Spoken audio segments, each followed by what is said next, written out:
Hello, welcome to Philosophery, and today we have part two with Liam Cullinane.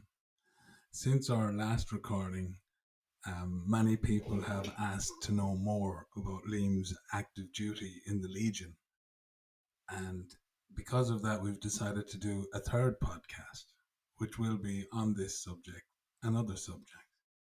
But for now, we're going to continue as planned and talk about Liam's time after the Legion. So, hi, Liam. Thanks for I coming told back. him back again. Back Thanks. again. So, how have you been since? Good. Good. Very good. Nice, nice. Okay, so the last time we were here, we finished just after you had gone on your trip to the Himalayas. You then went to Egypt, where you continued some diving, which you had started in the Legion and the Special Forces. Just a couple of days. A couple of dives in the Special Forces. And then you went on to Fort William in Scotland to become a commercial diver. So, how did it feel arriving at Fort William in Scotland first with this new adventure ahead of you? Very, very, what was very heavy. There was a saying in Fort William regarding the weather. If you can't see Ben Nevis, Ben Nevis is the highest mountain in the UK and is very close to Fort William. If you can't see Ben Nevis, it's raining. If you can see Ben Nevis, it's about to rain. Okay. And the cloudscape in Fort William, when you look out over the bay, so see I was going into work in the mornings or into the driving school. The school would be on the coastline, and then there would be a pier with all our diving gear outside the end, and afterward we do our training. Well, most of it. And when you look up onto the bay, the clouds be whispering by, bit like flags lost in the wind, and they be fluttering about 3 foot above the ground. Oh, wow. So it was, if I felt like you had the weight on your shoulders all the time. The first time I kind of attempted to climb Ben Nevis on the weekend off work, I got about 400 meters up the mountain, and I was wearing Gore-Tex gear, had the bag with sleeping bag, baby bag, all that kind of stuff, just in case it was needed. And the 400 meters, I turned back Really? absolutely drenched. Oh, And the following weekend, the sun was out, but I still brought all the necessary gear for that just in case a situation.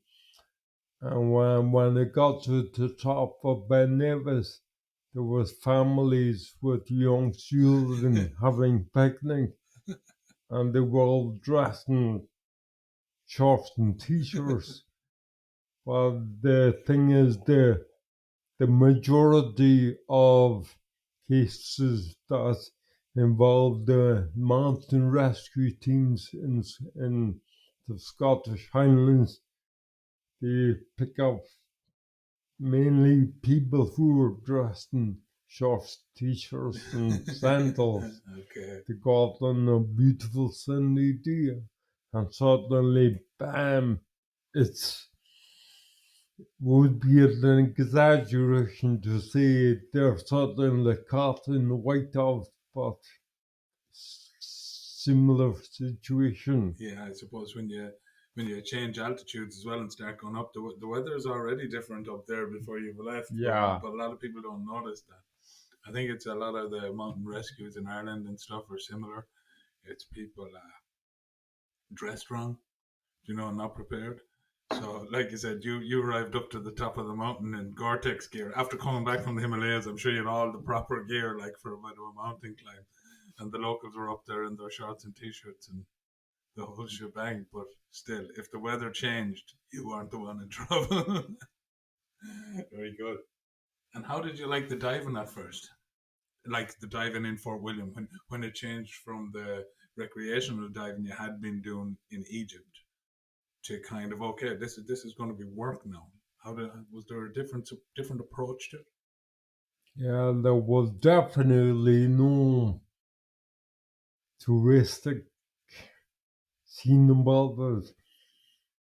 And to have, I remember diving in the Ross Mohammed National Park, and crazy stuff like you could feel a shadow passing over you, and you look up and gracefully the manta ray just cruising over your head, and you be looking at a big long tail, thinking, Yeah, yeah, all very, very scenic, yeah, pretty incredible.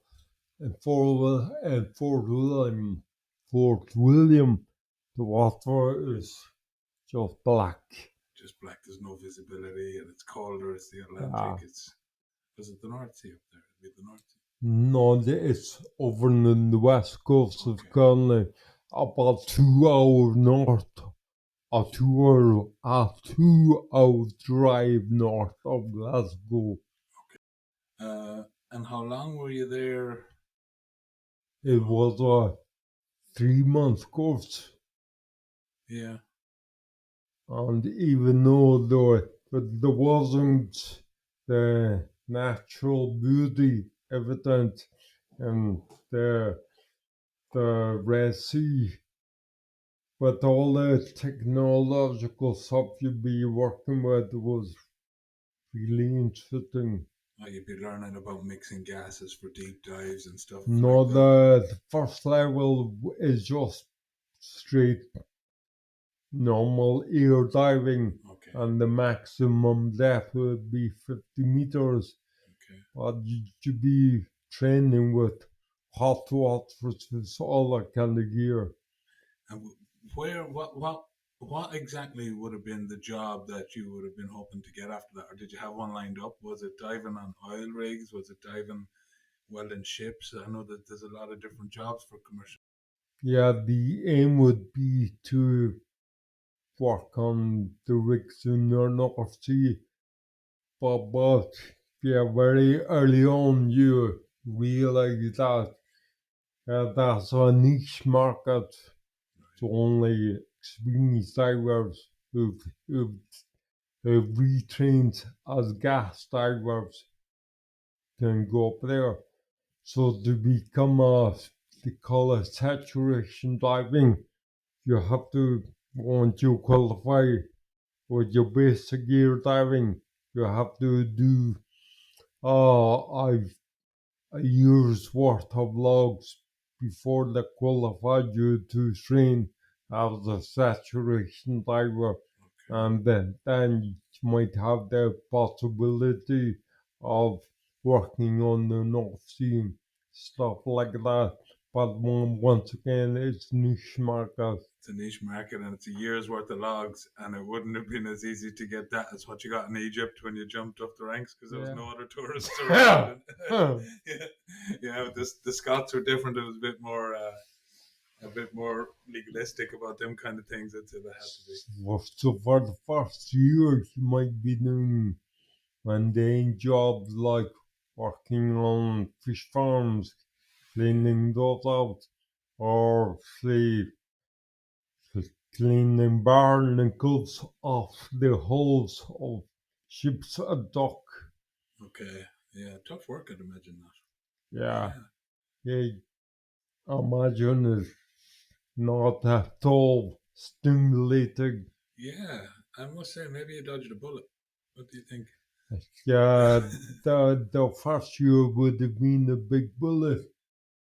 Well, my aim was saturation diving and eventually training as a dive coordinator. Okay, So you'd be on the surface okay. controlling the divers, and that was the plan. That was the plan. It's a yeah, but it sounds like you. It wasn't. It wasn't just a plan. You just thought up, well, I'm going to take this next step. Like you said, you had planned. You knew what the first year was going to be like. It was going to be tough, cleaning barnacles, but you saw further into the future as you were going to be supervising on these. So you were a very future orientated kind of person. I think with serious plans and heading towards. Well, those plans. First of all, I I don't know how realistic it is to envision yourself as a saturation diver and then suddenly becoming a coordinator. I don't know what that entails. And with regards to,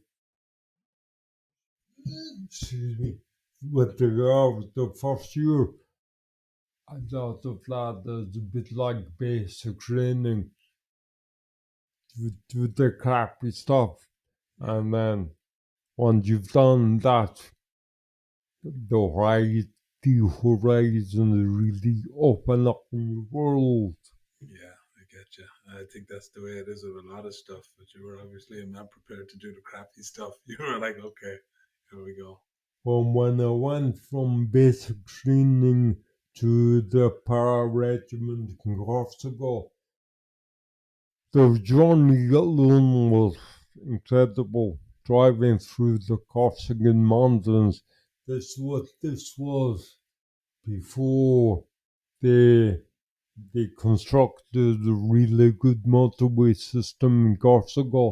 So you'd be driving around these hairpin bends in Corsica, and you could see quite a few cars that had fallen off the road, and they were Rolled over and tumbled to the bottom. maybe 200 or 300 meters down the hill before they stopped Rolling. tumbling Wow. over. Wow. And then the gate at the gates of the camp, when we pulled up, I was looking round, absolutely certain this couldn't possibly be our destination. It was so immensely beautiful. Really? The regiment, and then the scenic backdrop at the bottom of the valley. The Corsican mountains just go from sea level to about maybe, I don't know, 1,000, 2,000 meters Wow. high, That's and this incredible. it's not a pure vertical wall.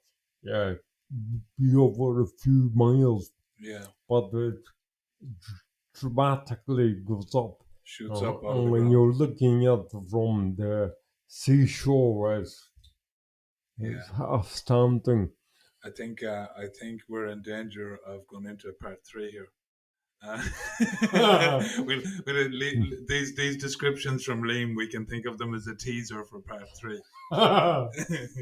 What's coming? Well, okay, let's get back to Fort William. And you were training hard, becoming a diver, and then what was your first inkling that something wasn't right? First inkling of the penultimate training, I had a problem with the teeth, a wetted tooth, and I went to a dentist, and the appointment was, I think, was 5 o'clock, and at 6 o'clock my head was exploding. When I say exploding, it felt like there was a little shit with a sledgehammer smashing on my brain, and I just put that down to a bad dose of the flu or something. And was this, you had gone to the dentist, then you had gone home and this pain started? Yeah, or even before I got Oh, home. before you got home. So within minutes of leaving the dental surgery, that this head pain started, and I was sick all that night. And the next day, the training, all the physical stuff was done. It was just minor paperwork to be done, and I was asked by one of the staff members, do you know what to see it after? And this was Friday, and my plan was Saturday morning,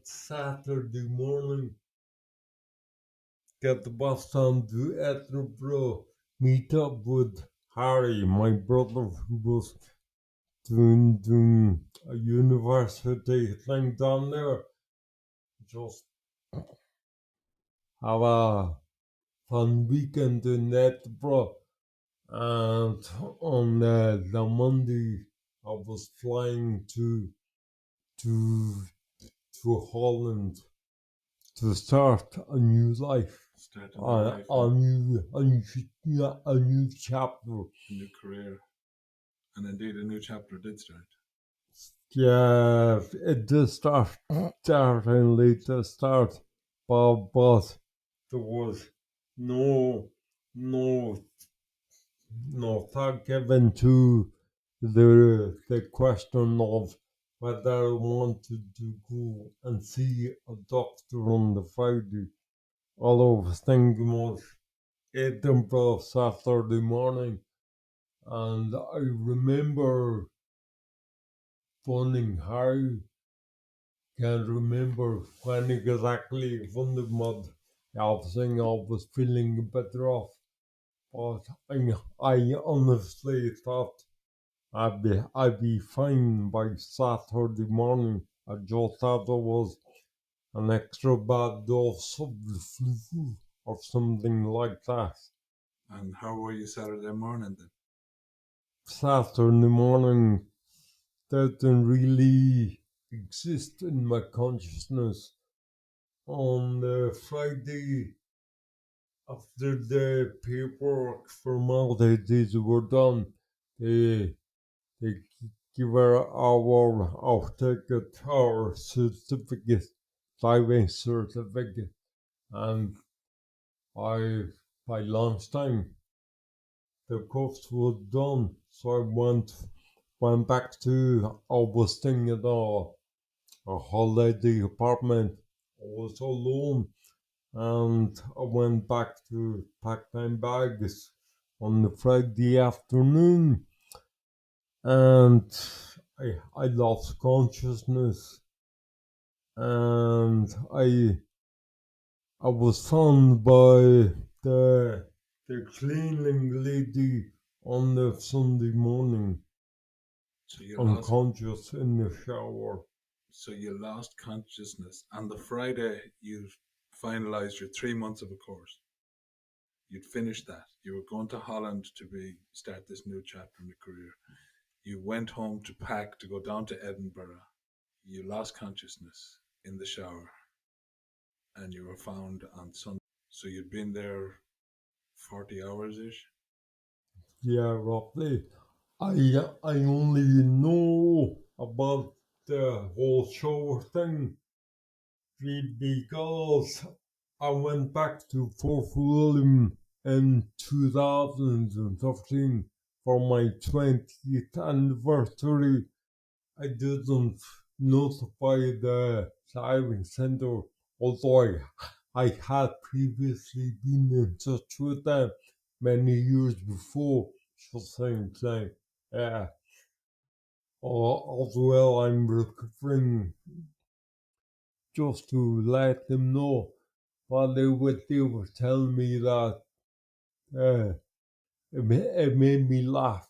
They said you were found in the shower on Sunday, and that made me laugh because back in leeching times, when you be feeling rough, or especially if you were hungover, just hop in a cold shower for a few minutes and you come up feeling dandy, all set to go. So that was probably my thinking on the Friday afternoon. Just go for a cold shower and you'll be fine. Was the shower running when they found you? I honestly don't know, but I imagine it probably was. God, that alone is a scary thought to think that you were 40 hours under a cold shower, Yeah, possibly. I don't think I was actually under The cold the shower. running water. That would probably have been mentioned in the Yeah. medical notes. Okay. But yeah. Okay. So you were.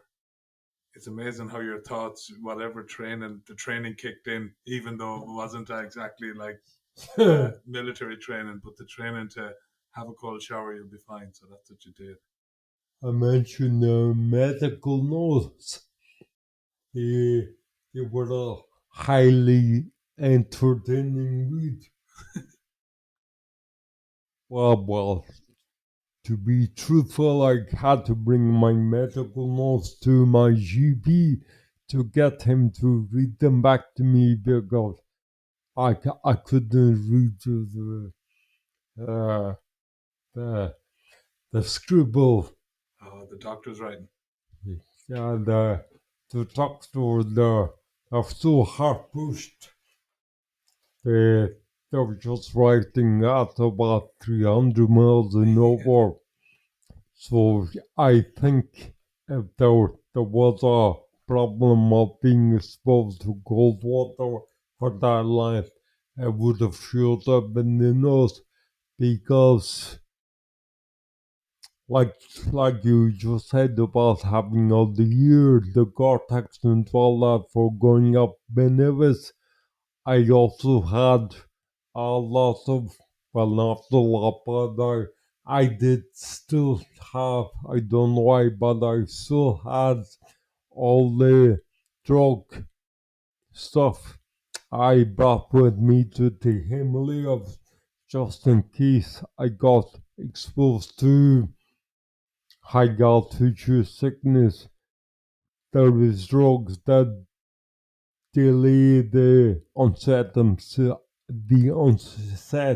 of symptoms for a couple of hours, and a couple of hours might just give you enough time to get out of danger away. And for some reason, they were still in my bags when when when the police were called by the cleaner to come and get me along with the ambulance. The police went through my bags and stuff, and because they found a lot of drugs, it was suspected that maybe I was some kind of drug addict. Oh no way. So that was mentioned in the notes. They also the stuff like they tested me for HIV, Okay. a whole spectrum of Tests. tests and stuff. Just because, but with meningitis, that disease, not much is known about it. They mainly, yeah, I'm not even sure to be say the reason I ended up in hospital is No, because of we haven't got there meningitis. yet. Yeah, So so let's I'm if jumping the gun. a little bit. It's okay. It's fine. When the last thing you remember before is packing your bags to go to Edinburgh. When's your next moment of conscious awareness? I'm not sure of the exact date, but my first lucid memory is waking up in bed and Harry was at my bedside and Harry he had a huge heart and he can diffuse the most insane situation and make it seem totally reasonable. And he told me with a big smile, "Hey man, you would be freaking awkward. You only got this very rare disease called meningitis. And on top of that, still smiling, you would go and get a very rare variant of that already rare disease." Made you feel special straight away. Yeah, exactly. Okay. And at that stage, I had no mobility. I couldn't move my legs nor my arms. Well, no lie, I could move my right arm a little, but I couldn't move my leg. And my view was only what my eyes could maneuver around to see. So I was mad, was where I was in the room, couldn't see what was on the right or the left of the bed. To see there was a door leading into the room, and on the ceiling I was propped up by pillows. On the ceiling there was a camera. There was a camera looking down at me, and I was kind of wondering, what am I doing with a camera looking down at me? That was just to keep an eye on you, I guess. Yeah. And so, what was you? I'm sure you know now, even though you probably didn't know exactly. What did the meningitis do? Why couldn't you move? What was it the meningitis had done to The meningitis, first of all, I got a strand of listeria. So the meningitis is called listeria meningitis. Listeria is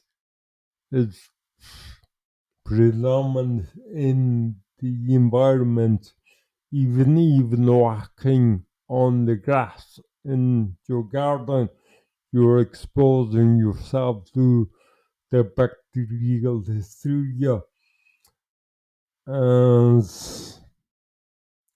but further research, long after I left hospital, it turns out that 10% of the human population have the listeria bacteria living in their stomach, excuse me, or in their digestive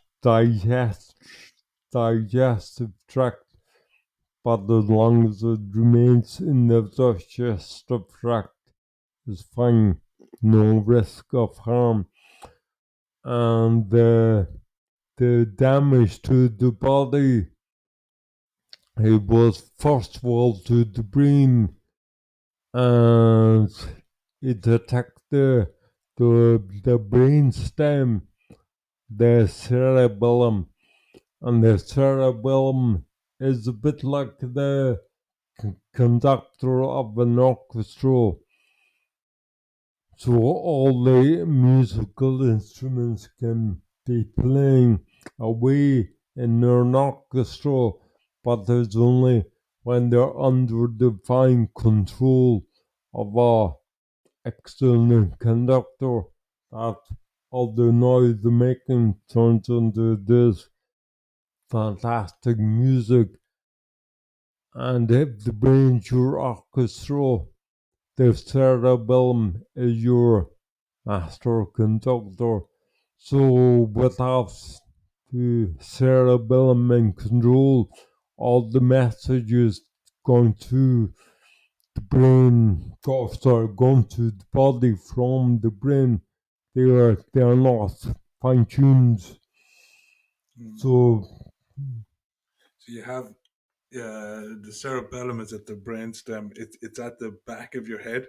If any, as we said in the previous show, ever watched the old martial arts movies and somebody had karate chop somebody in the back of the neck, it'd basically knock out their cerebellum and their whole all the signals to their body and they'd drop. And that's still true today.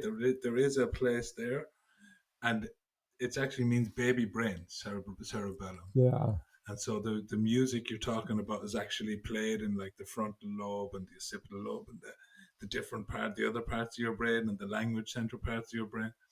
But the cerebellum is what controls all your movement and what controls the nerves that create those movements and transmit those signals.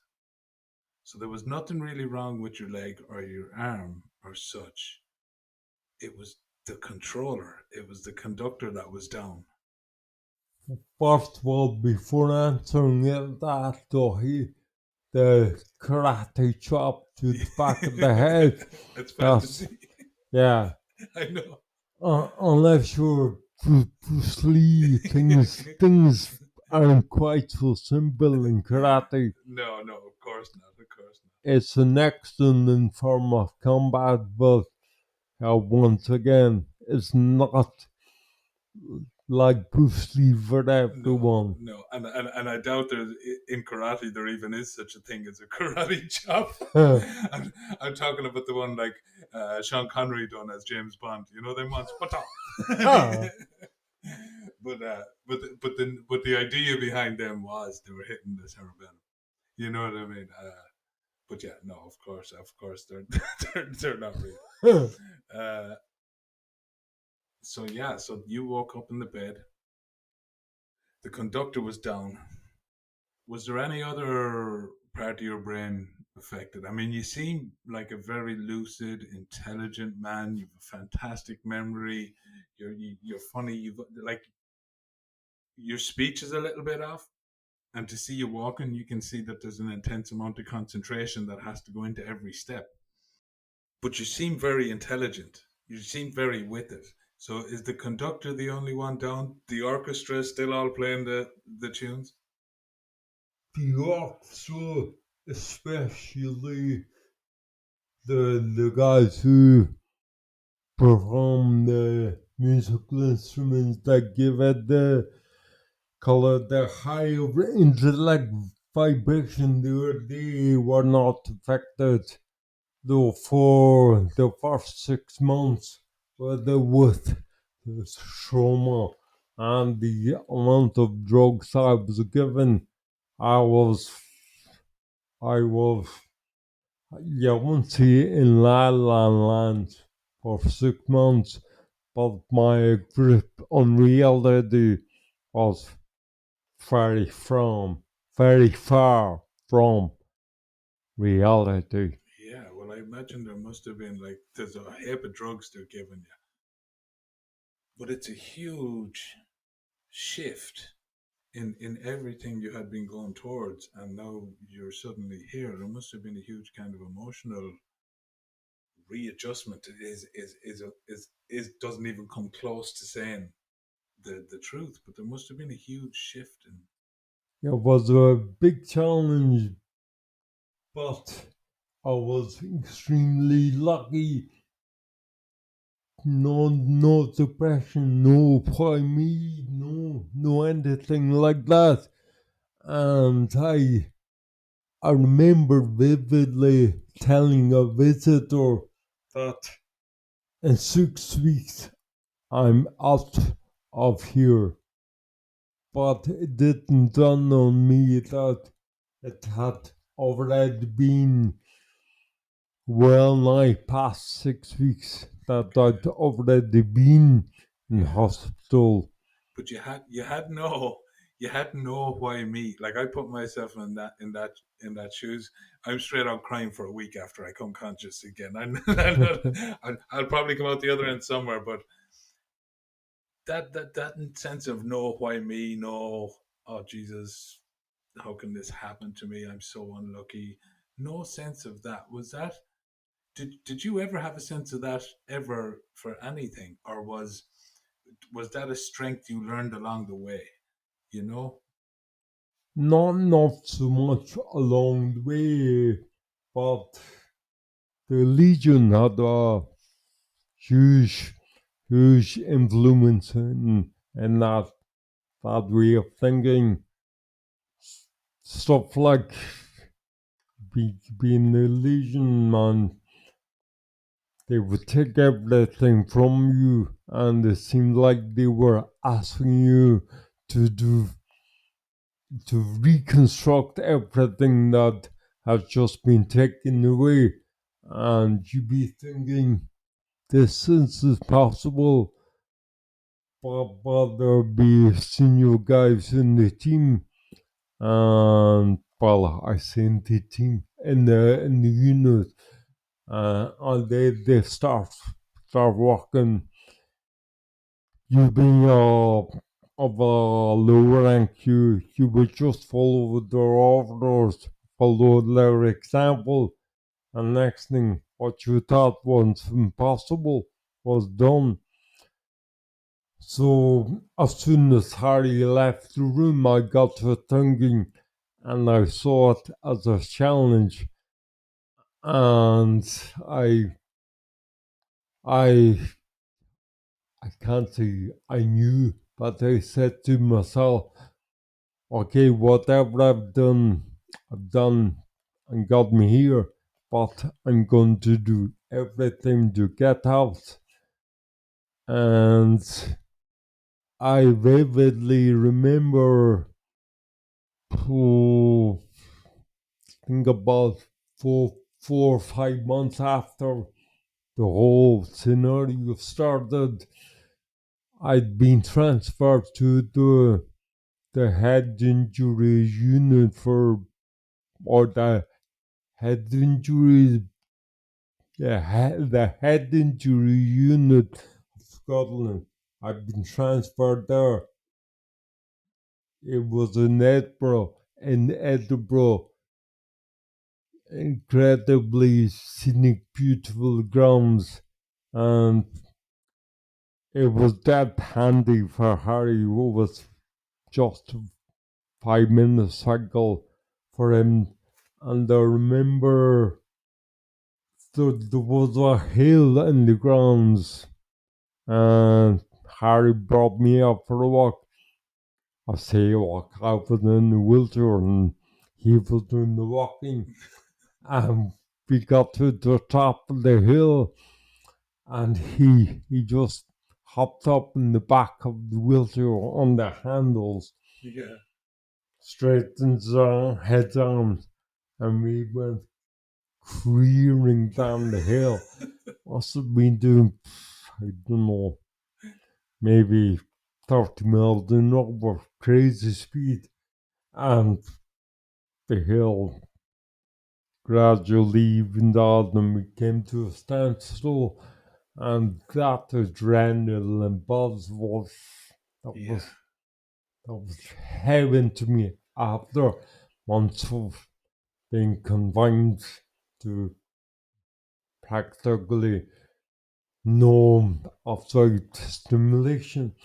And then we went, he pushed me in the shoe onto the grass lawn just outside the ward, and I managed to climb out of the wheelchair unaided, and I sat on the damp grass. I could feel my butt getting all wet, and I was thinking to myself, I don't care. I was laughing so much, and my eyes glazed over with tears. I hadn't been able to cry in, in several years beforehand, but say, say 4 or 5 years. Well, 1980, when I bade farewell to my dying mother on her deathbed, that was the last time I cried. And the closest I came to that since then was with Harry when I, when I was bursting my ass laughing with joy. And Harry was looking at me with those arms crossed, saying, "Yeah, you better watch that laughing like people might start thinking you're with Lula." And I just continued laughing. And for, call it, paperwork, reasons of paperwork, things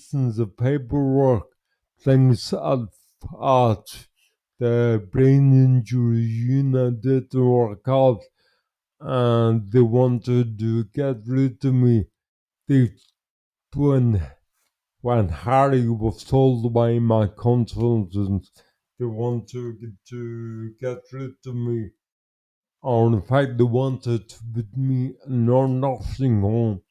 And when Harry asked why, the consul told them because your brother was never going to get better. And when Harry told me that, that's when I found out why I was in the Legion. Because when Harry told me that, I just smiled to myself and said to myself, I'm a thing Legionnaire. We don't do that shit. So the choice was to go back to Ireland, back to Galway, which when I went to the Legion in '85, I didn't plan on returning to Galway full stop, other than returning home on holiday visits to see my family. So the choice was either Ireland or back to the hospital in Glasgow. So I went back to the hospital in Glasgow, and a couple of days later, I've been trying this thing for quite a few weeks where I feel myself to, yeah, in case of the hospital in Glasgow, I'd feel myself over to the base of the bed, grab hold of the frame on the bed, and hoist myself out of the wheelchair into standing, let go, and try to stand unaided. And I always immediately lost balance. Of course, with the handrail, Yeah. I could immediately grab hold and stabilize myself.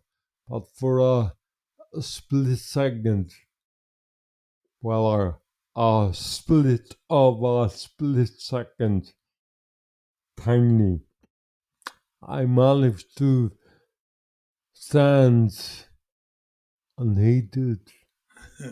So I knew then that they were, I knew for sure they were talking baloney back in Edinburgh, and I immediately felt myself after the corridor or the wards corridor and used the public phone box, phoned Harry, and Harry was my rock.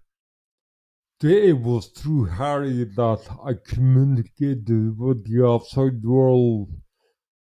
Very few people could understand my Chinese dialect of whatever language I was speaking, but Harry could even understand me over the phone. Wow. And I told him what had just happened. And he probably thought to himself, yeah. And he said, well done. And that put a big smile on me. And Yeah. off I went.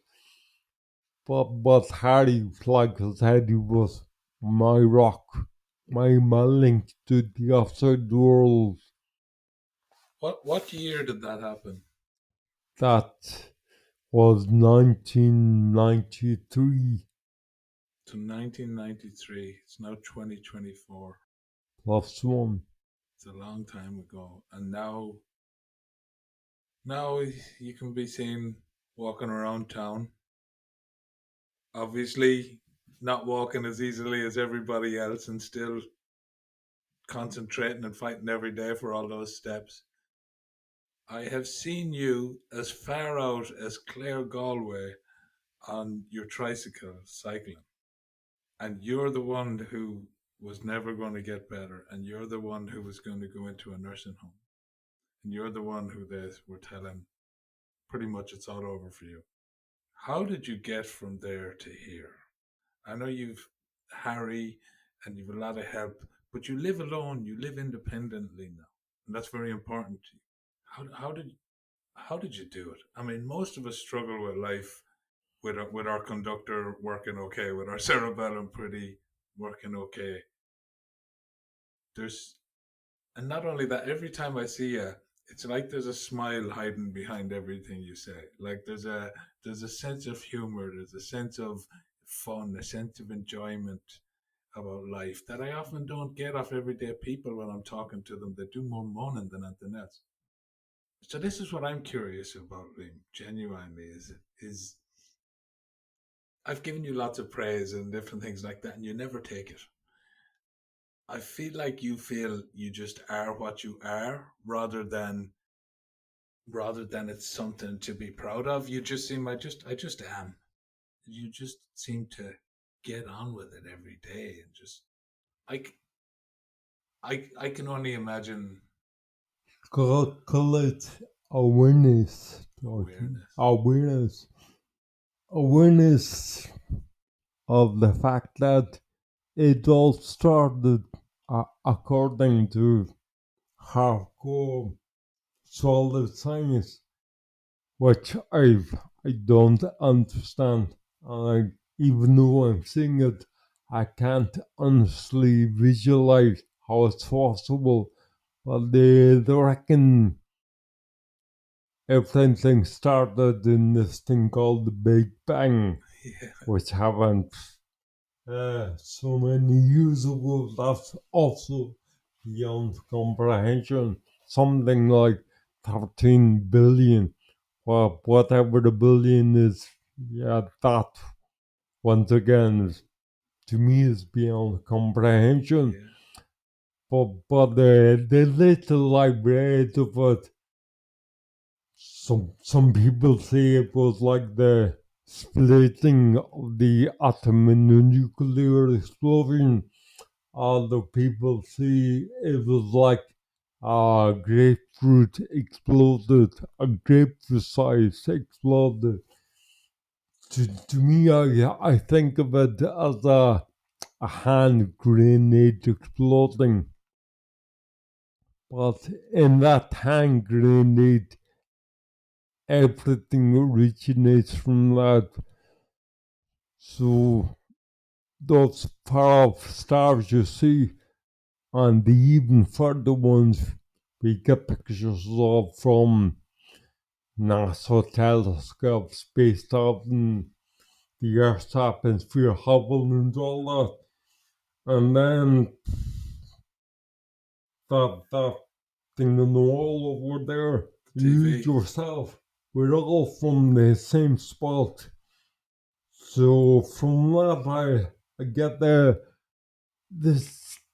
simple phrase, no one is better than me. No one. But I'm better none than no one else. That's a beautiful way to think of it.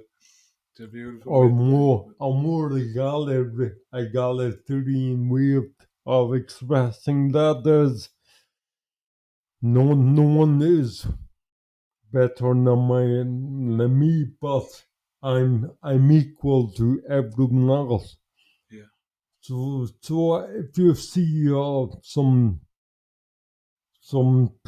drug addict begging on a street bridge somewhere up in Dublin, or some guy driving an awful meal down the road with a nice looking woman in the passenger seat. Everybody is from the exact same place. Everybody is equal, and that brings to my mind that phrase we get from religion, especially the the Christian religion, even more so Catholicism. This thing they call original sin. I could be talking complete baloney, and I'm sure there's plenty out there who would burn me at the stake for saying it, but I think the original sin mentioned in the Bible has been misinterpreted through the translation in various languages, and the whole question of sin and the opposite of sin comes down to a line, a dividing line.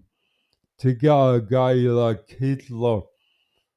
Okay, I know he had mental issues. He was a complete fruitcake. If if he'd had his way, he would have continued to go on conquering and conquering and killing until there was no one left other than himself and one other human being. Goebbels probably. But a guy like Hitler and a guy like me, the only difference to me is that he was more on one side of the line than I am. And We we can all be we can be on both sides of the line, but at sometimes one side is more obvious than others. that famous line, the line between good and evil runs, and even the ideas of good and evil are just them in themselves are funny concepts that don't necessarily explain. Uh, I think that you seem to be describing a kind of deterministic view of the world, and it's a view that kind of, in a way, negates free will. And a lot of people think that free will is important, and that if you don't have the idea of free will, then how are we going to blame people for things? How are we going to hold people accountable?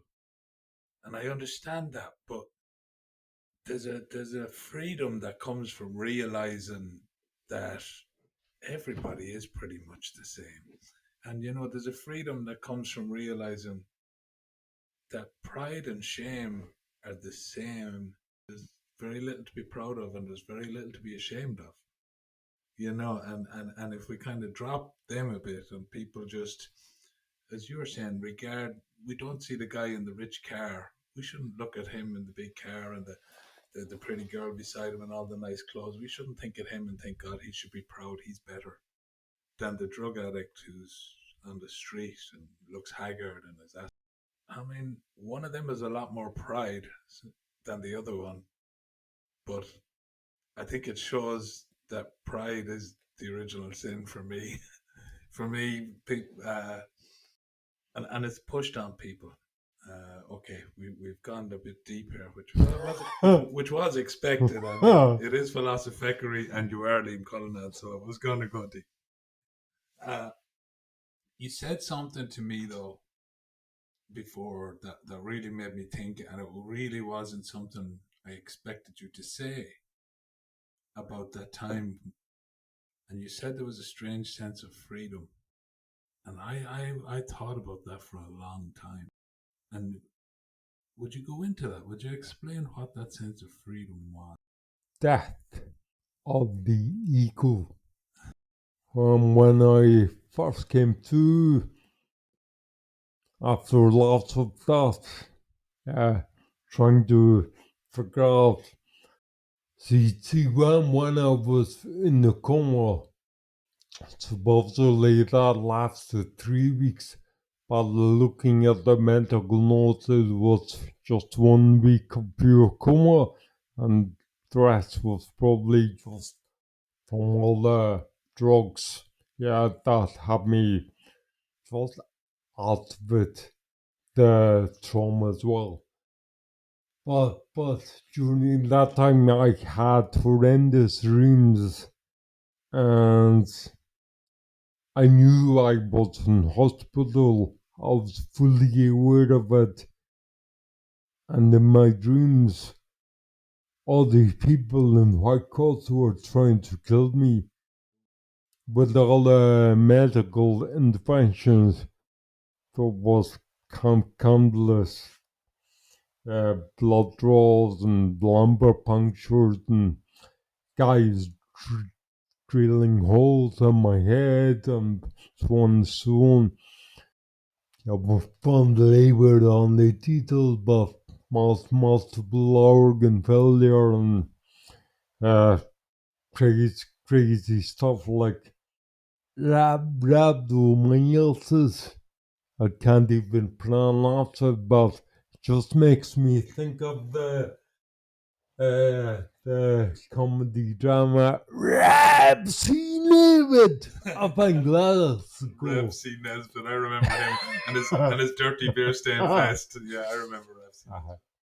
On that program, no matter how many times you've seen a particular episode, it's still frigging hilarious.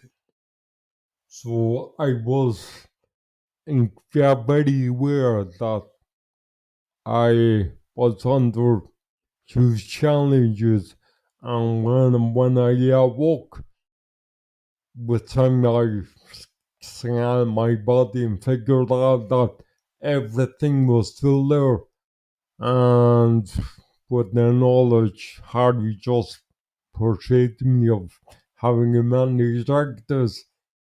I I didn't know what meningitis was. I heard of it, and the only thing I knew about it was that it's something you do not want to get.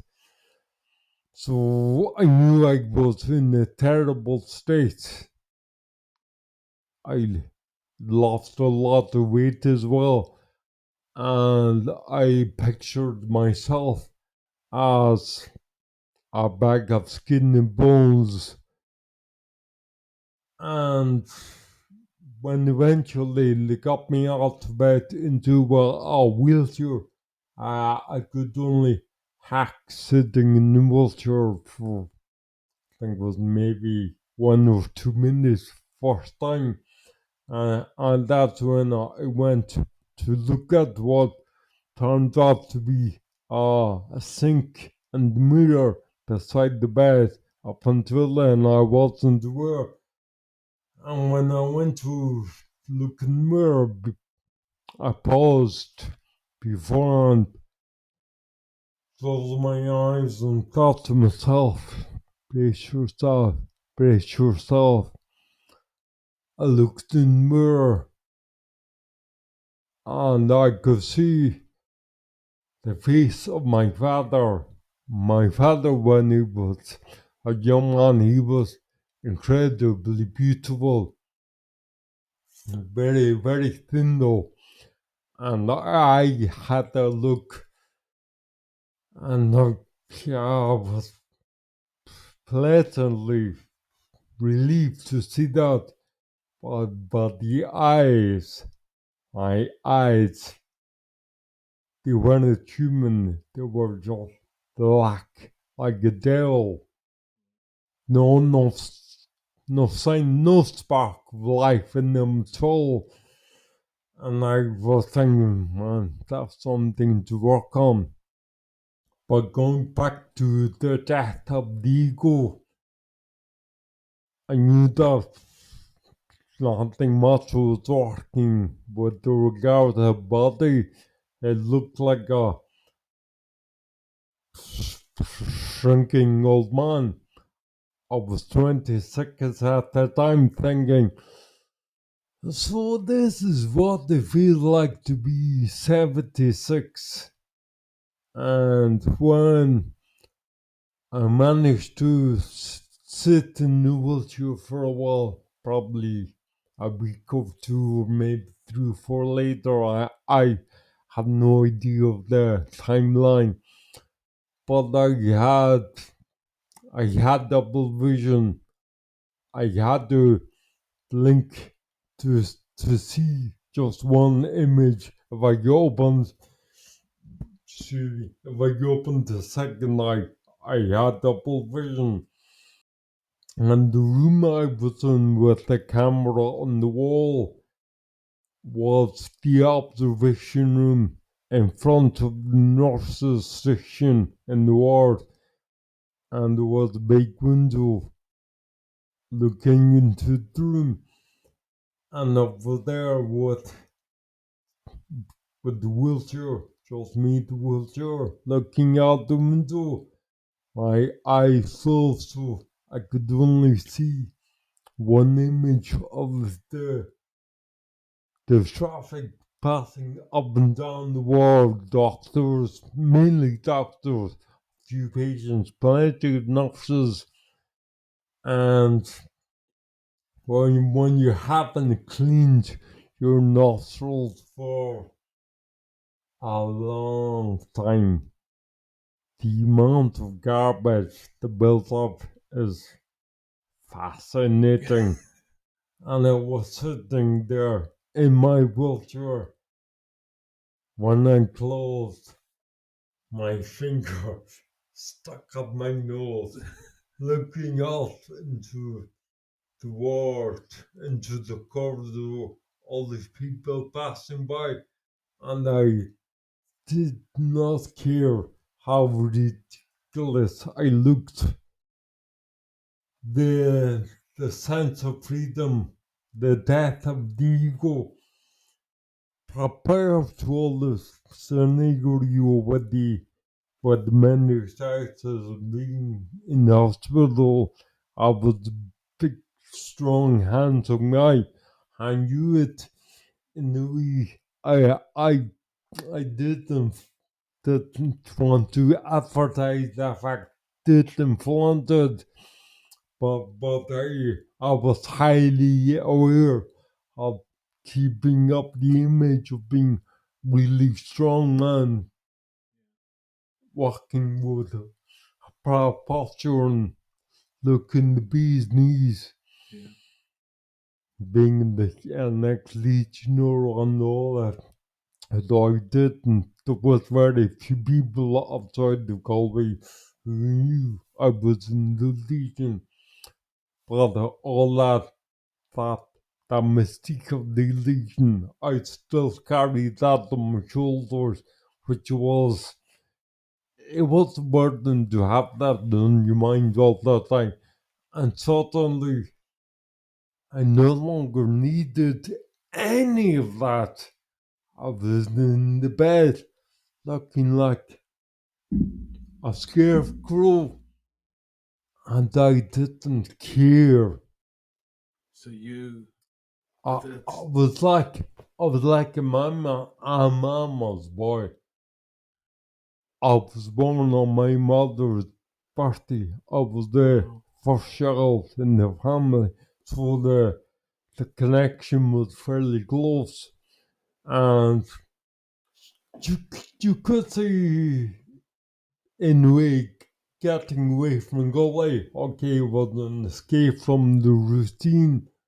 The weather in Galway was that relentless rain. Getting away from that, getting to a place where there was this non-stop adventure, change in culture, total change in your daily exposure. But there was also a little bit of getting away from being a mama's boy. You could say that. Wow. Yeah, you always say the most unexpected things to me. But the freedom from the ego. So, as you said, you were a big, tall, handsome, strapping man, ex-legionnaire. So you probably walked around with that legionnaire's march. Just not didn't No, walk with the no, march. I bet not that I bet a bit of it stayed in your strut though. bad. You should. If you watch around, they're not like that in day-to-day life. You quickly get there. Poser! Exclamation or accusation. You see, it's like you knew you were it, but you also had awareness of how that could come across as a poser. So you seemed to have it down at that time that you were like you didn't need to try as in that stuff, but you still carried a weight, as in you almost carried like the labels of I'm a big, strong, strapping man, I'm an ex legionnaire, I'm adventurous, and but what comes with all that is what those things then are expected to do, or what the outcome of being a big, strong, strapping man, legionnaire. They have their own expectations of what you're to do with that. Then, so when the cerebellum went down and your body wouldn't exactly concur with those things anymore, it gave you some sort of freedom to think and to plan outside of the expectations that had been put on you by this life you had lived, which was a great life, let's not lie. But it still had its own burden of expectations to go and do these things. My life up until then great. My life up until then great. As you term it, it was purely physical. All I wanted to do was climb the highest mountain, dive to the deepest sea. All physical adventure stuff. The simple things like falling in love, even loving other humans, normal, Yeah. unconditional love that that had no place really in my horizons. So even though my pretty entertaining physical life suddenly ended, the brain damage you could see it opened up a tiny little spot of light, a bit like the spot of the Big Bang, and So the world, my awareness changed. I actually became about, yeah, well, uh, the multitude isn't possible to calculate, but I became quite a bit bigger.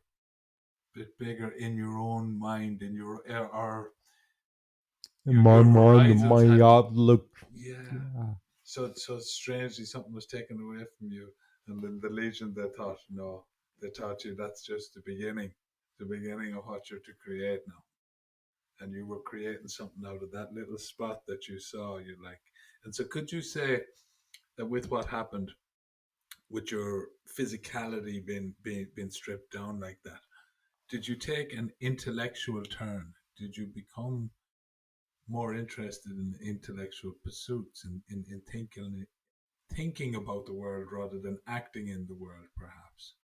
I definitely suddenly had more time. As in like, I allotted more time in my thoughts about what this world actually is, and and maybe in I won't go into it right now, but maybe in a future podcast we might investigate what that little chink of light that have been in my brain has become. Oh, we will definitely go into that in a further podcast. Just a little bit about you now, actually, Liam, because you're still a big, strong, strapping, handsome man. Thanks. You're you're in great I'll shape. try not to let that affect my head too much. I think you're well capable of That blocking out that the ego. that drove the drove to the room is narrow enough. Hopefully my head will just fit out. Your head might, but your shoulders might get stuck. but but you're in really good shape. I mean, you're not a young man anymore, but you're in better shape than many young men I see going around. Myself, you're in better shape than me. My young fella trains a lot, and he's really into gymming and eating healthy, and you may even be in better shape than him. But yet, you can't do all the physical activities that other people do. So how have you maintained that up until now? With other people struggle to maintain that with being fully able-bodied people. Like, how have you maintained being in such good shape and looking so healthy? Do you remember? I can't remember what it was called, but David Carradine, and he was from Oh, Kung Fu kung expert. fu, kung fu. That's what it's Kung called. Fu, I think yeah. so. Yeah. So I remember as a kid watching him and thinking, how does he do that? How does he know? And now I know. Go Uh, on. I know that the vast majority of the stuff we learn in life is complete rubbish. A simple thing like you know how people in general put cow milk in their coffee, Yeah. and the other people, yeah, being being awareness of being vegan and blah blah blah blah blah. My use soy milk, Yeah. and I'm nothing against soy milk, absolutely nothing, except the particular formula of soy milk. So a good organic brand of soy milk, I might have a cup of that now and then because it feels really nutritious. Gives you a perk, a bit like after a good double espresso, you get the perk. Yeah. I get that from a good hot cup of soy milk. But that's the brand of soy milk I get in Okay. a health food shop. That brand isn't available in the supermarket where most people buy their groceries. Yeah, I get you. The brands in a supermarket, sure, they're a little bit cheaper. I don't know the exact pricing, maybe 10-20% cheaper, but the difference in quality not possible to quantify. So you I eat. know, I know from personal experience, if I have a cup of soy milk from the supermarket brand, I will feel terrible. And not just feeling physically, I won't be able to mobilize well. I actually, on the last time I experienced this, uh, not tourist, a foreigner living in Galway stopped me in the street and he wanted to put me into a taxi and go home that way. And he was going to pay for the taxi fare. And I was saying, no, thank you, I'll be fine.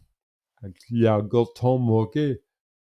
So I know that if I spend financially 10% more to have a good quality of produce, I'll, I'll get a much better in life. And that knowledge that applies to almost every aspect of life.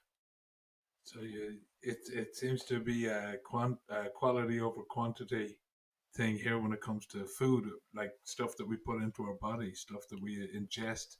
You should always think about where it's coming from. What are the added ingredients? Just because it says soy milk on the packet, look at the back, see what else it says. Check out the brand. So you look for the purest, most whole, most closest to the source. If you turn the soy brand in the supermarket and read the list of ingredients, maybe not the soy brand itself, maybe some other produce. They'll by and large be full of stuff you can't understand. You never had, but simple one is sugar. But when they start to crack down on that, the manufacturers, smart lads, excuse me, the food industry is an industry being full of smart people. They make money, they provide employment, all good. But they do stuff like they can use over 60 different names as ingredients in the produce, and all those names are sugar. Wow. So you might read a list of ingredients, and in those ingredients, there might be two, three, four, maybe more forms of, or names for sugar, variants of sugar, and just think of the little guys that live in your belly. The bacterium. Yeah, when they're being hit by all the stuff they've never encountered before. Yeah. Imagine going to the pub for a pint of Guinness Yeah. and you're licking your lips thinking, ooh, there's something unusual about the taste of the Guinness or the Yeah. beer, whatever it may be. And then you find out on further investigation that the manufacturer has been putting in little droplets of sugar or the variants of sugar to make the beer or the Guinness taste better, which most people might do.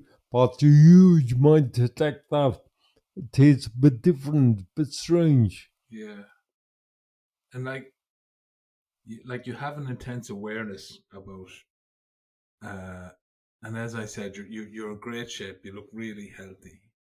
Is it a case of like you have to be top level of health for proper brain function, for proper to get through your day.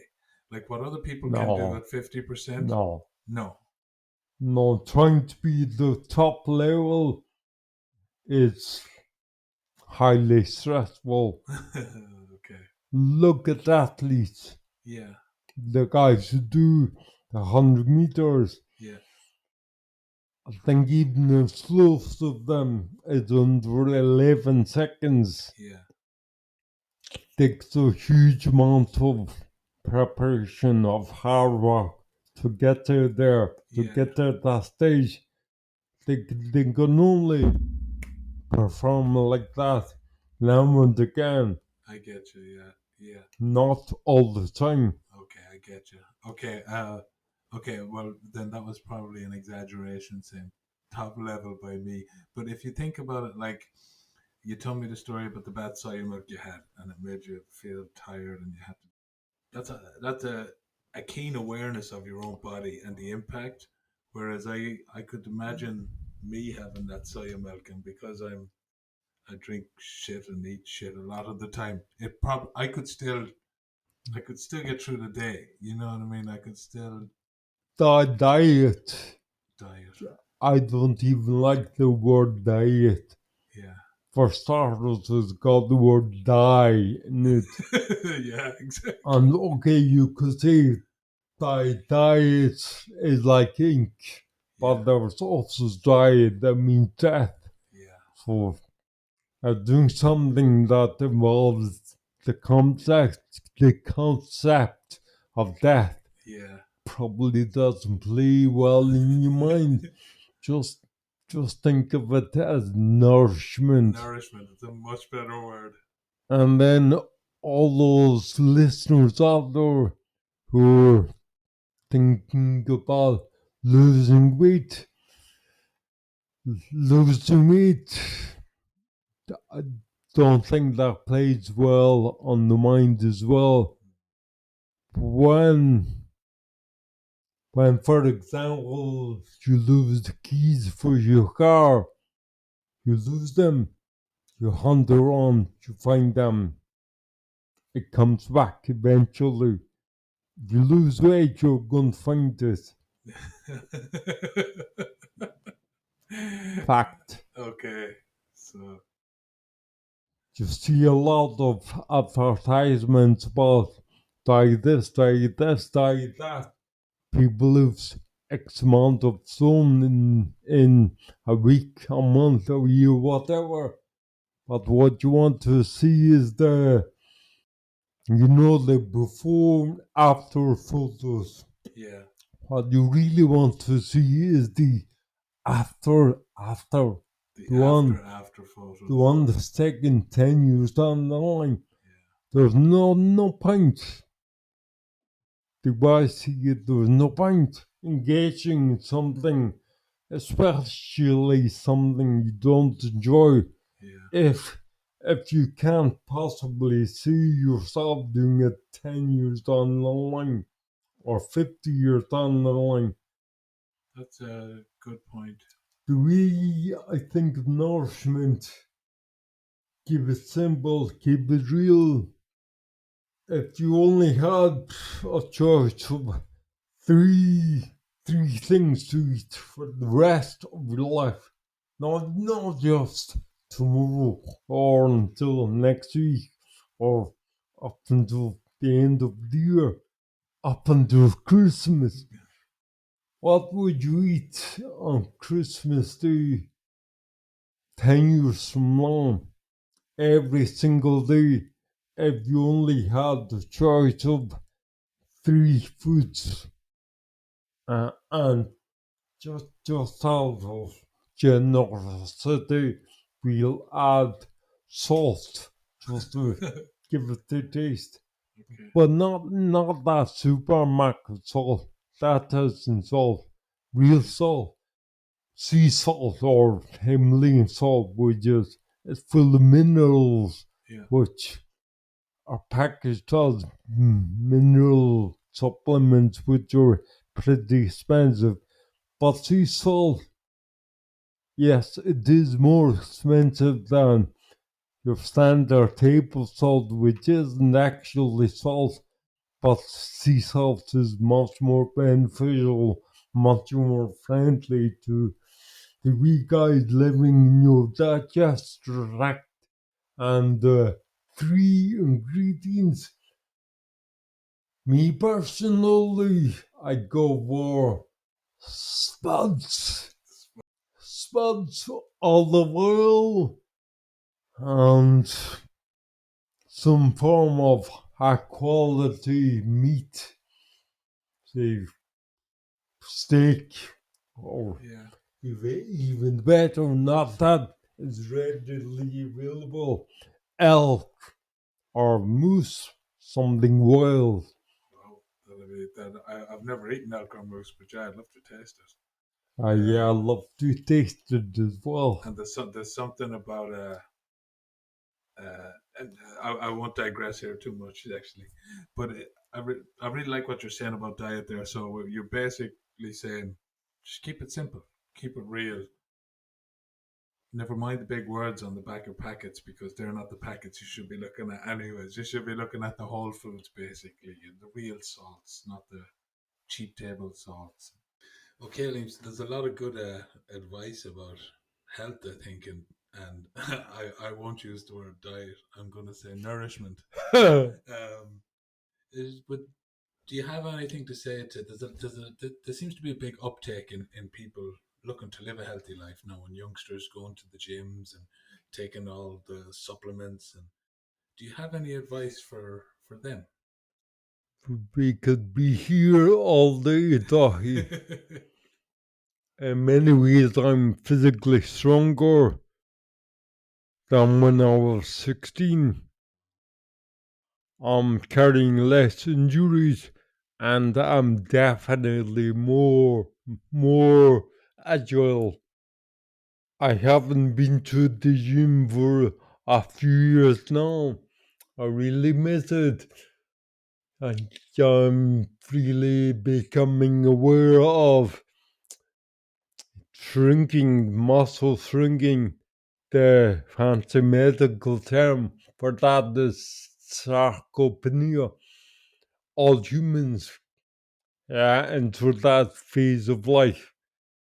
No, not sure when it begins. Probably as early as 30. Your body actually loses muscle mass as you as time passes. I will get back to the gym and rebuild the muscle, but there is a thing I call gym. Let's call it gym before the gym.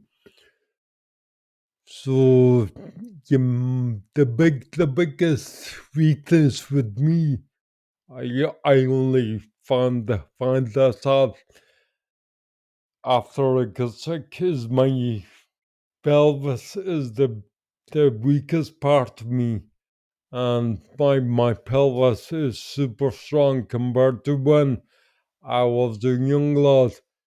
When I was a young lad, I remember at rugby training, when we be talking of everybody made the movement of a knee tune when they were getting dressed.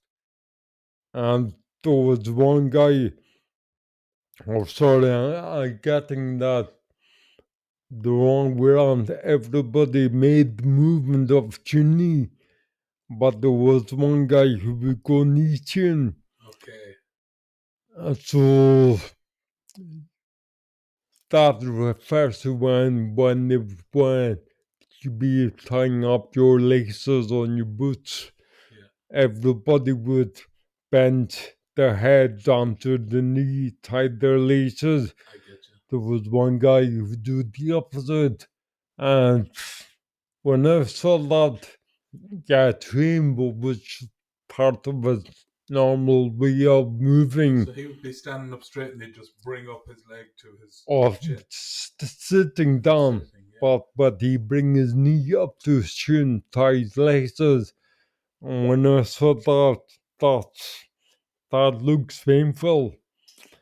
But then when the body became immobile, when it was like I was playing a game of sinks and ladders, and I got to that high point in the game just before reaching 200. I stepped on a ladder and that brought me back to zero. So my thought seeing it as a challenge was to rebuild from point zero, and I was going to incorporate that niche movement which I started in 95, and I found it excruciating.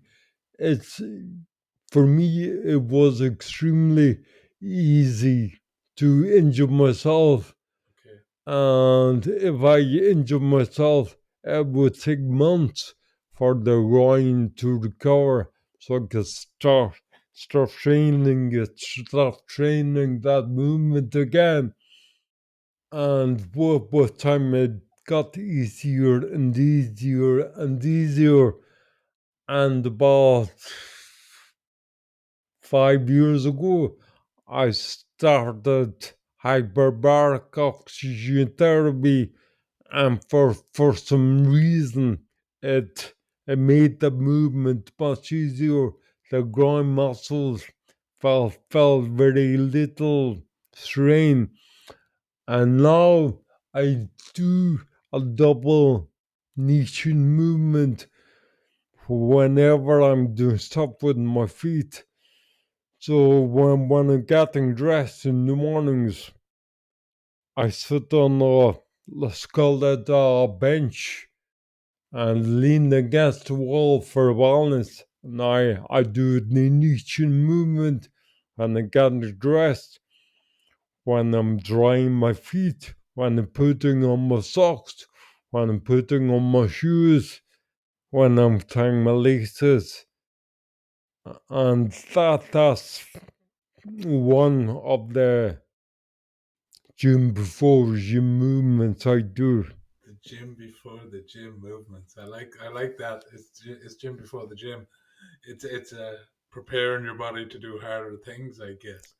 What you're saying is these can be done in the everyday movements that Uh, from yeah, 10 class onwards. the thing is that movement you don't actually do that at the gym.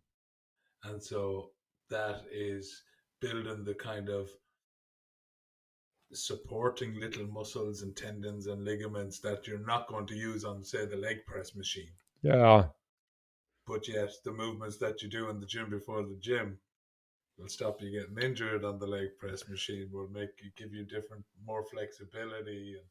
And another exercise I've only recently started doing this as part of my routine. You can do it in bed. You're lying on your back, and the only part of you in touch with the bed is your heels and your shoulders. So you're flexing upward from the pelvis. And at the start, I could only bear that for a split second. The hamstrings tended to like it at all. For years, yeah, even still, I'm prone to heavy cramping at night of the hamstrings. Um, they recommend taking magnesium for that.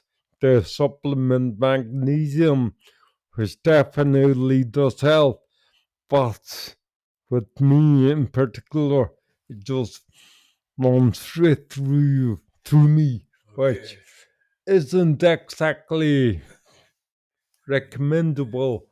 But if you take FF16, immediately before and after the ingestion of magnesium. It doesn't run straight through. FF16 is a phytobiophysics formula. The FF is short for phytobiophysics. Okay. It's about 20 quid. You get it in the health shop. And when you buy it, it'll probably last you 2 or 3 months. But that kind of helps your body absorb the other supplements or whatever that you're putting in. It helps your body deal with magnesium. Okay.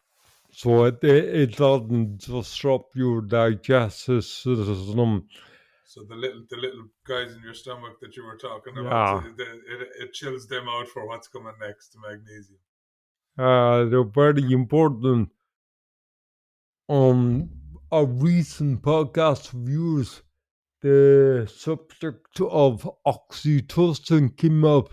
Yeah, that would be Dan talking about his moral Yeah. bioenhancement. Yeah. And there was a wee guy in the digestive tract called Lactobacillus reuteri, which is in Western population, the Western world, stage Europe, it's virtually instinct in everyone.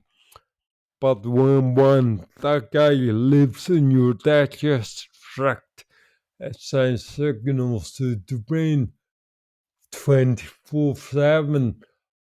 Oxytocin, please, the love hormone. And suddenly, when you've got that, you exude, what's the word? Empathy. You exude empathy after the world, and you get empathy back. Hang on a minute. I think we've just fixed the Western world here. So you're saying lactobacillus is, and I know you're right. Lactobacillus is in your stomach. It's a bacterium, and it sends signals to your brain. Right. Drive, give us some oxytocin there, which, as Dan was saying in his podcast when he was on, is the love hormone. It's what mothers get it when they feed their children. It's an empathy drive towards other people, Yeah. And you say it's nearly extinct in the Western world. Yeah. Not much bad, but just a lifestyle. Our lifestyle isn't just the alimentation, the nourishment, there's the air we breathe, the water we drink, the magnetic fields, the electrical stuff flying through the air, even simple things which everybody thinks is super cool. You know, the Bluetooth. Bluetooth. Everybody thinks that's magic. Yeah. When I'm exposed to Bluetooth, it creates massive problems for me. Really? And okay, you could say that shows Liam Cullinane and he's just a freaking weirdo, which I'm perfectly prepared to say, yeah, that's most probably 100% true, but I'm a human being like you, like that lad over there walking down the street with the Bluetooth speaker stuck in his ears.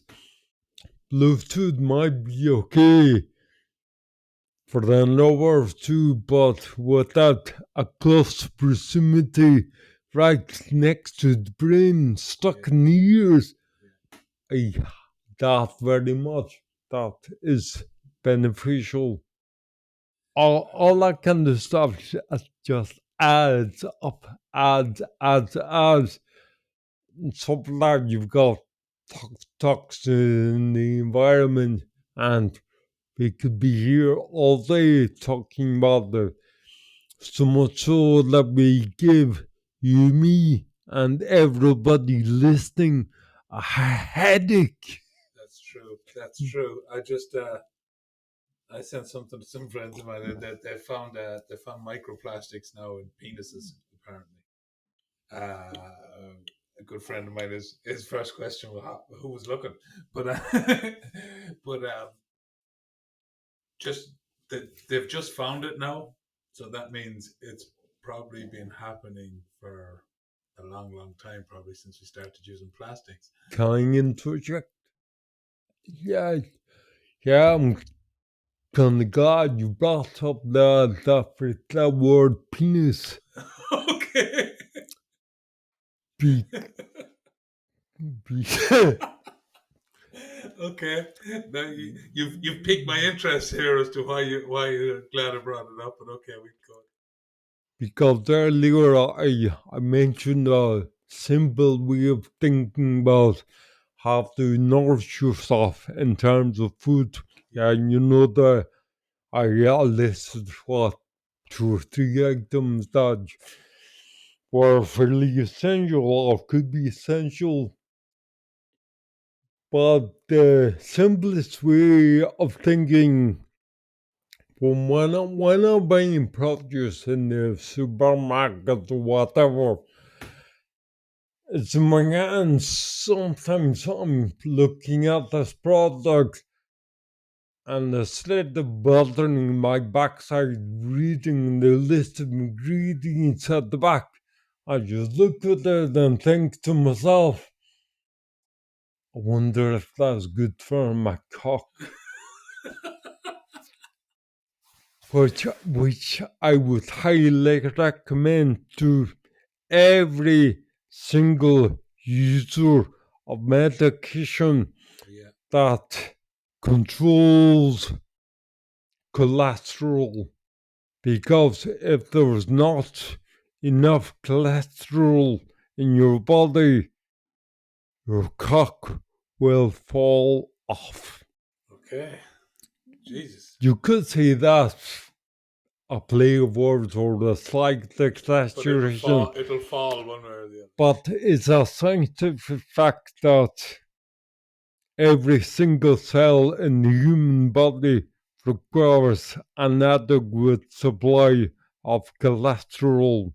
Interesting. And it's also scientifically shown and proven cholesterol has zero effect on the heart.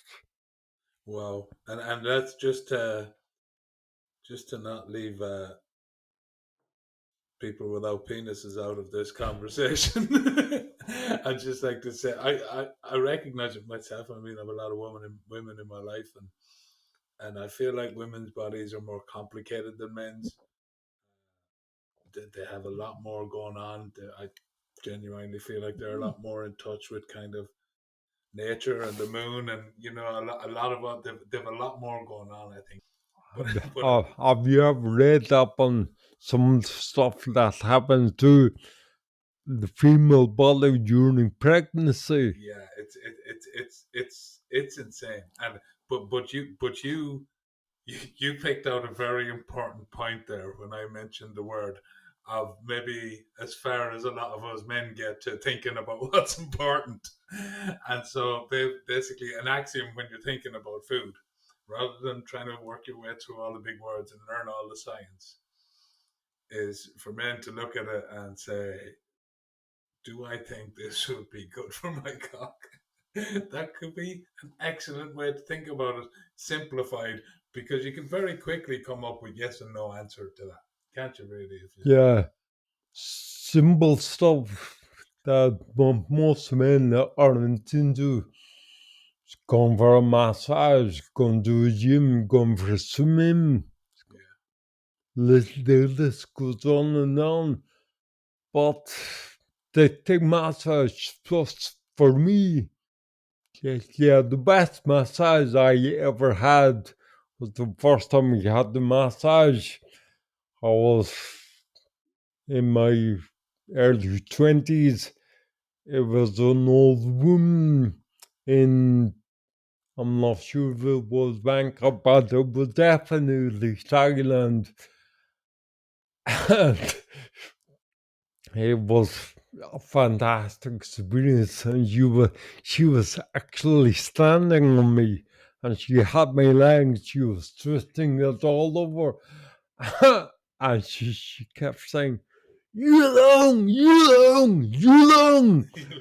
And I was trying not to burst my backside laughing too badly because that the phrase "yulong" can be interpreted in many different ways. But a massage, a sports massage especially, that's the one where, depending on how statistic you want it to be, but you can get guys to ram elbows into your body. And if you can take that, it works wonders and your Yeah. body functions so much better. And yeah, I've no scientific evidence to support it. The claim that a good massage that loosens up the sorry, that loosens up the body, it probably has beneficial effects on not just your cock but your sexual performance. Full stop. Yeah, and yeah, and it probably has an effect on things like oxytocin and stuff too. I think, like even just the human contact part of it. I Yeah, think there's something to it. Like how often are we in that close of contact with people? And getting pushed and elbows and stuff. We could probably get a robot to do that, but I don't think it'd be the same thing. yeah, but yeah, I don't think you want to be talking to. I see a male therapist for the sports massage. A guy called Adrian Craddock is really I good. know Adrian, yeah. Yeah, and I don't think we'd have enjoyable conversation about talking about the oxytocin effects of his elbow rubbing my back. No, absolutely not. Absolutely not. All right, Liam, I could keep this conversation going for another 3 hours because I'm going to ask you one last question. It's a question that I've come up with that I'm hoping to ask all my. Is there an epiphany you've had in your life that you think has an epiphany that you had that you could never go back to before? Before I answer that, I'll just say we've been chatting and chatting and chatting, and I never mentioned anyone who's helped me along the way. There's thousands, if not tens of thousands of people who helped me, and yeah, I could rattle off easily dozens of names, but I simply forgot to mention dozens of others. Okay. So I'll just say thank you to everyone involved, even though I don't actually know. Thank you. And as to Epiphany, when I said goodbye to my mother, Yeah. she died of cancer in 88.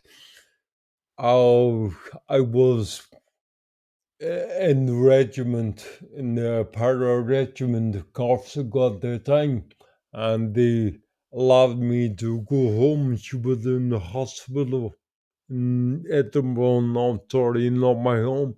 She was in hospice in Edinburgh.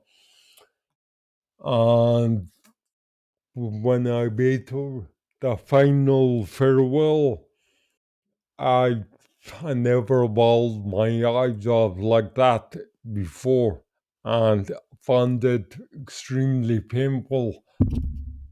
All the musculature of the fish was really painfully under strain, and I've never come close to being that emotional, expressionally emotional since then. So in a way you could say that's a reverse epiphany. Reverse epiphany. Okay. Yeah, I closed up it feels my heart has closed up. Since then. Yeah, and in time it will open up again. But I think that won't happen until I bawl my eyes out. And yeah, I think that will probably happen when I get on to, I forget the exact term, but have you heard of ayahuasca? Oh yeah.